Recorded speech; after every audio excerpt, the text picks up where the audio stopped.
வாழ்க வளத்துடன் அனைவருக்கும் அன்பு வணக்கம்.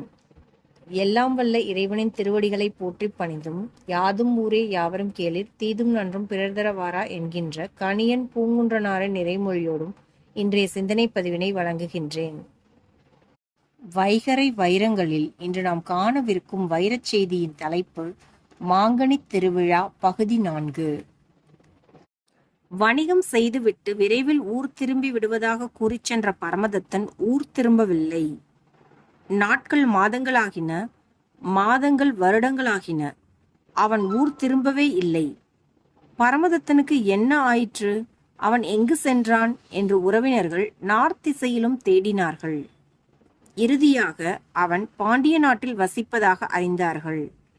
இந்த செய்தியை உறவினர்கள் புனிதவதியாரிடம் கூறி நாம் கிளம்பிச் சென்று பரமதத்தனை சந்தித்து பேசி என்னவென்று தெரிந்து கொண்டு ஊருக்கு அழைத்து வரலாம் என்று உறவினர்கள் கூறினார்கள்.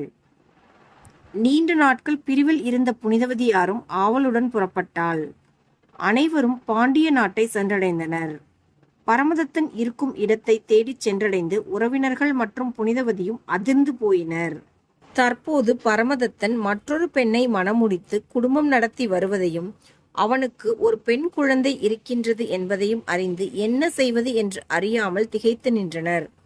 பரமதத்தனிடம் உறவினர்கள் புனிதவதியின் நிலைமையை விளக்கி கூறி மீண்டும் ஊர் திரும்புமாறும் புனிதவதியோடு குடும்பம் நடத்துமாறும் வற்புறுத்தினார்கள்.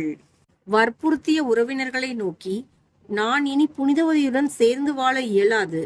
நீங்கள் கருதுவது போல் புனிதவதி சாதாரணமான பெண் அல்ல. அவள் தெய்வத்தின் அருள் பெற்ற தெய்வீக பெண். என்னுடைய இயல்பு அவளுடன் பொருந்தி வாழ அனுமதிக்கவில்லை. எனவேதான் பிரிந்து வந்து மறுமணம் செய்து கொண்டேன். நான் புனிதவதியின் மீது கொண்ட அன்பின் காரணமாக எனக்கு பிறந்த குழந்தைக்கு கூட புனிதவதி என்றுதான் பெயரிட்டு இருக்கின்றேன் என்று கூறிய பரமதத்தனின் கண்களில் புனிதவதி தென்பட்டாள். உடனே பரமதத்தன் ஓடோடிச் சென்று புனிதவதியாரின் கால்களில் வீழ்ந்து வணங்கினான். மனைவியின் கால்களில் கணவன் வீழ்ந்து வணங்குவது மரபல்ல என்று அஞ்சி புனிதவதியார் விலகினார். சுற்றத்தாரும் பரமதத்தனின் செயலை கண்டு மிரண்டு போனார்கள். பரமதத்தா, நீ செய்கின்ற செயல் பொருத்தமாக இல்லை என்று கூறிய உறவினர்களை நோக்கி பரமதத்தன் பேசுகின்றான். உறவுகளே, சொந்த பந்தங்களே, புனிதவதி எனக்கு மட்டும் தெய்வம் அல்ல, உங்களுக்கும் தெய்வம். எனவே நீங்கள் அனைவரும் அவளுடைய காலில் வீழ்ந்து வணங்குங்கள் என்றான்.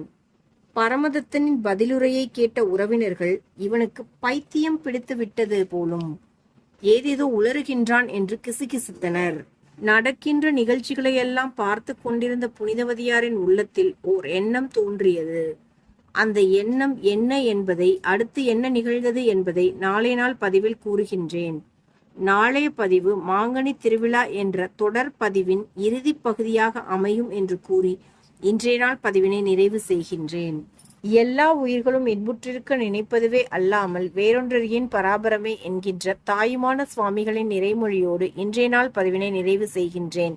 அனைவருக்கும் நன்றி, வணக்கம். வாழ்க வளத்துடன்.